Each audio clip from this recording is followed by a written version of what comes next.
Congress is continuing to investigate Equifax's massive cyber attack, which exposed the personal information of tens of thousands of Americans. One America's Kendall Forward has more from Washington. This most recent massive security breach spurred a conversation here in Washington about how to keep Americans safe from identity theft and fraud. Equifax's former chief executive faced questioning from the House and Senate this week. But how safe is your information, and what more needs to be done? Of course, they had a target on their back.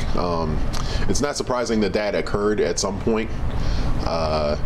There need to be more protections on people's identities so that the third parties aren't the only aren't targets of this as much as they are now. Virginia congressional candidate Jeff Dove says Equifax is one of the largest holders of PII, personally identifiable information, and it was just a matter of time before the company was breached. While this breach of roughly 143 million people in September was a mass scale, the same kind of fraudulent activity is all too common, and it has legislators in Washington wondering what more can be done. This week, Republicans and Democrats slammed Equifax for profiting off the massive data breach, saying Americans should have more control of sensitive information available. Equifax and this whole industry should be completely transformed.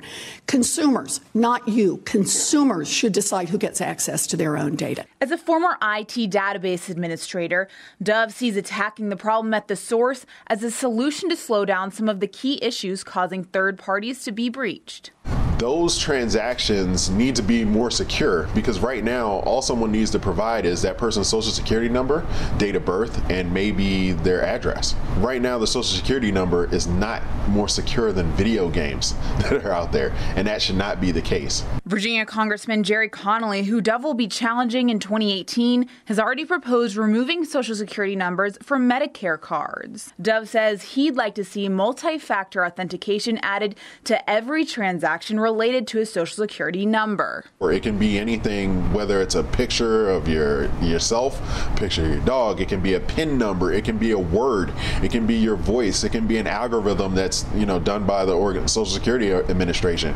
It can be any number of things. If you notice, you have banking apps which actually have multi-factor authentication tied to your credit card number already. So that same technology can be applied to the social security number. Now, Equifax's former chief executive Richard Smith stepped down in the wake of the breach. Again, he faced at least 3 House and Senate committees for questioning this week. In Washington, Kendall Forward, One America News.